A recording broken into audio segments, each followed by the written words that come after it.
the Town of St. John Town Council Study Session for July 17th, 2024. Roll call, Deb? Gerald Swets is absent. Christian Jorgensen absent. Mike Bovat. Present. Wayne Pondinas is absent. Ann Oster. Present. Bill Manisopoulos. Here. Joe Svetnoff. Here. And Beth Hernandez present. Thank you. Going to item 3 on the agenda, annexation. Billy? Yeah, thank you, Mr. President. The annexation public hearing will be on the 24th. This will be for the LBL, the Lake Central School Corporation, and the NIPSCO property, zoned from open space to PUD, from 93rd Avenue to 101st. And again, like I said, the public hearing will be on July 24th. Okay. And all the proofs of publication are in order, so we've received them. Sounds good. Any questions, comments? Item 4, agreement with Lake County for community development block grant. Billy? So this will be a 3-year agreement. Tim Brown will be at our meeting. It's a 3-year agreement for the CDBG, the block grant fund. And we'll need to adopt the resolution, sign the agreement with the county. All right. Item 5, ordinance for unsafe building.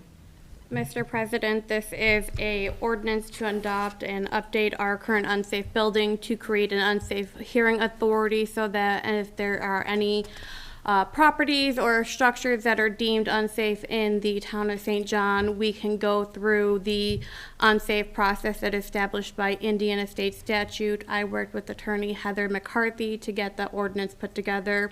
With this ordinance, it creates the unsafe hearing authority. It creates an unsafe non-reverting fund. That way, any funds that are used for that go into that non-reverting fund.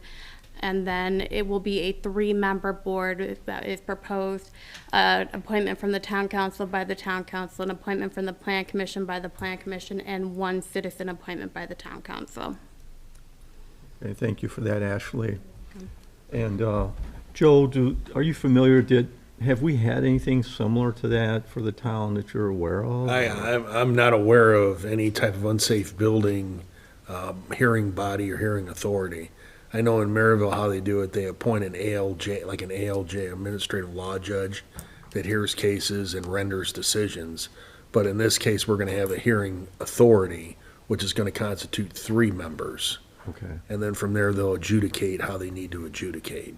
We're following, this is the ordinance itself, after review, is basically just conforming to what's under Indiana code right now. Nothing out of the ordinary. And, I mean, is that typical for most surrounding communities? Do Well, most communities have these? Well, you want to have that tool in your toolbox, Right. just in case you have a blighted or abandoned property that you need to take care of or identified as a nuisance. You have that hearing authority that can do that right away for you. So it is a good idea to have. And then the 3-member, Billy, we're gonna have 3? Yes. Okay. And who will deem that? Like, is there maybe an inspector or? So the how is way, it?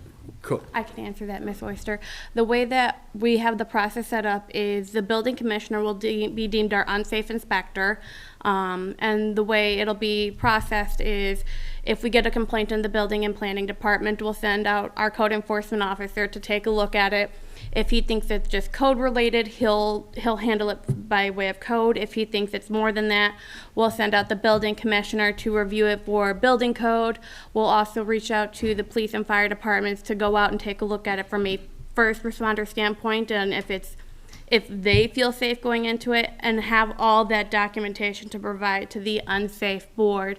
So it's not just a complaint's coming in and it's going in front of a board. We're going to have a process set up in the building and planning department to get it in front of that board. Well, then, and I'd also like to be plugged in on that then too. Because I have a gentleman in my firm that is doing all the unsafe building and unsafe building cases out in Maryville right now. He's pretty adept with the procedures, so. Knowledgeable and Yes. experienced with that. Yeah, I think that would be good too, because just from a liability standpoint, make sure that we're covering all the bases and, Well, and again, if you have a dangerous structure which is deemed, inhabitable and needs to be torn down immediately, you can go through emergency proceedings to effectuate that tear down. And even if the town would have to pay for it, you could still associate a lien with the property later on, okay. so. And I'm sorry, I'm just trying to understand this. So then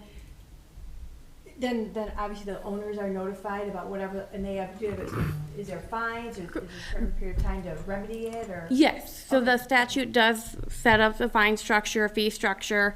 If the town does, as Mr. Attorney Fetinoff stated, if the town does have to do it, we can bill them. If they don't pay that bill within such an amount of time, we can do a judgment lien.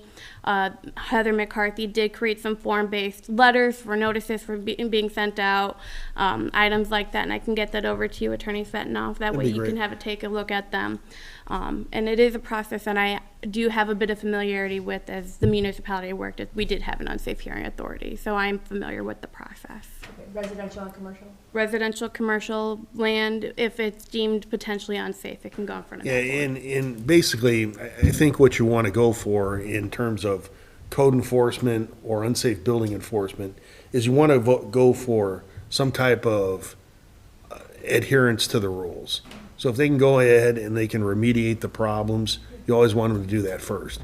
If they can't or they refuse to, that's when you go to the unsafe building authority, and they're more compelling. If not compelling, then we go in there and we have to take matters into our own hands. Good idea. Okay. All right, thank you for that. Ashley, Joe, thank you. Item 6, floodplain.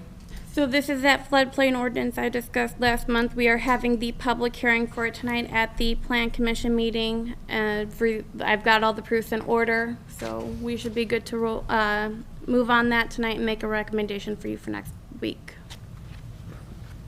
Thank you. Questions or comments? No, is it a specific area that, are you trying to take it out of a floodplain or put it in? We are updating our floodplain ordinance in accordance with what FEMA stated we have to. Yeah, it's something that's coming from the federal level. We had to update our floodplain ordinance section of our zoning ordinance. Item 7 then, Plan Commission Resolution, LBL. So tonight on the Plan Commission agenda, we have the Plan Commission resolutions for the economic development districts that were just passed at the RDC last month. So they are first on our agenda and should pass with no problem. Okay. Item 8, donation to the Lake Central Education Foundation. So, Louise Gallant came in at our last meeting and presented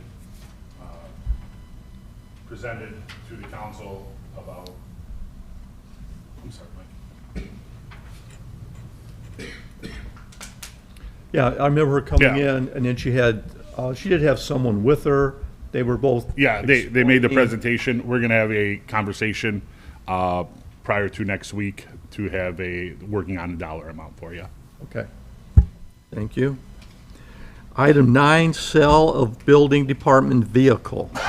We have a older 2003, 2004 Ford F-150 that is not operable. We would like to go ahead and sell it on the state auction website and just offload it. It's been sitting for 2 years. There was some thought that it was potentially sold or put up for auction last year, but we can't find that documentation, so we'd like to go ahead and get that process taken care of. Okay.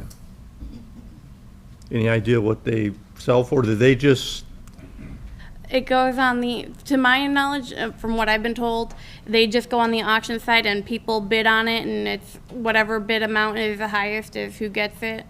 I know I've heard of vehicles that are sold for a good amount from people from Iowa, California, and they just come out and they collect it. Our police department uses this system. Public Works has used it. It's pretty standard, just to put it through the bidding process. okay. Thank you for that. Item 10, write-off of uncollectible debt, EMS. There's a resolution prepared for the town council. The fire department has made every effort to collect these EMS bills. And the resolution will be to write off the bad debt from the books. Okay.